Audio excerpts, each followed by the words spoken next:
Bonjour à tous et à toutes, chers adhérents de BHC. Nous savons tous qu'il y a une habitude de manger des ma'achale chalav, des aliments qui sont faits de laitage pendant Shavuot. Et c'est écrit dans le Réma. Et il y a plusieurs explications qui ont été données pourquoi nous devons manger des aliments laitagés. Première explication, à l'époque du temple, à Shavuot, il y avait un korban qui était fait de 2 pains, un sacrifice qui était fait d'un animal et qui était offert avec lui 2 pains, d'accord, qui étaient mangés. Ces 2 pains donc étaient faits bien entendu de farine, et pour se rappeler de ce korban, de ce sacrifice, donc nous mangeons du lait et de la viande, bien entendu séparément. Et pour que l'on puisse manger du lait et de la viande, donc il faut manger en fait 2 sortes de pain, puisque un pain avec lequel on a mangé du lait, on ne pourra pas manger avec de la viande, et inversement. Donc pour manger du lait et de la viande, on est obligé de manger 2 pains. Donc pour se rappeler de ces 2 pains qui étaient offerts en sacrifice, utilisés en sacrifice à l'époque du Beth Amikdash, alors nous mangeons du lait et de la viande pour manger 2 pains. Bien entendu, d'après cette explication-là, alors on doit manger quelque chose qui est fait avec de la farine, c'est-à-dire pas obligatoirement du pain, mais des choses qui rappellent du pain, c'est-à-dire des céréales, etc., tout ce qui est fait de farine.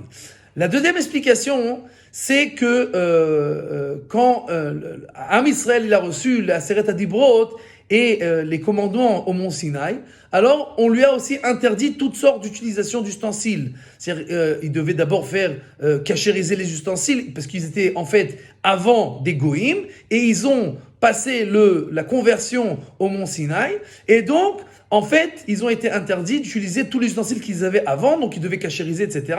Donc ils ne pouvaient plus manger des choses qui étaient cuites. Bien entendu, la viande, on ne peut pas la manger crue, donc ils ne pouvaient pas manger de viande, ils pouvaient manger seulement que des produits laitiers qui n'ont pas besoin d'ustensiles pour être mangés. Bien entendu, d'après cette explication, alors on n'est pas obligé de manger quelque chose qui est fait avec de la farine, on peut manger aussi tout simplement tout ce qui est laitage, pour se rappeler de cette chose qui s'est passée, ces lois qui nous ont été données, en fait le Matan Torah, et donc on peut manger tout ce qui est laitage, même si c'est pas fait avec de la farine, et des céréales, etc.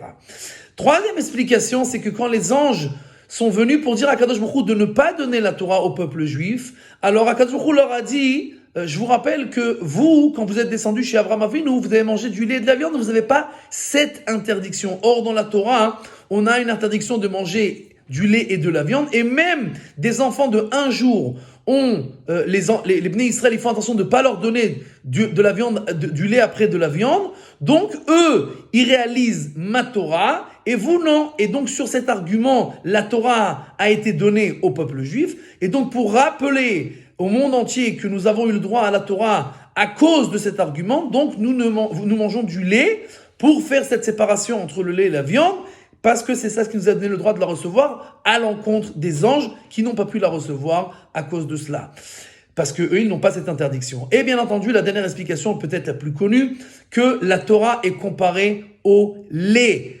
Des vaches de chalav tachat leshoner, la Torah est comparée au lait et au miel. Je vous rappelle que tout ce qui rentre dans le miel devient miel et devient permis, bien que ça vient des abeilles qui sont interdites. Et de la même manière, le lait qui vient en fait de la transformation du sang de la vache, d'accord, le sang qui est bien entendu interdit, il devient lait qui est permis, puisque tout ce qui rentre dans la Torah devient positif, devient doux, comme le miel et le lait. Et donc, pour se rappeler que la Torah, c'est la base de toute la douceur dans ce monde-là, alors on mange des aliments qui sont faits de laitage. Chag Sameach.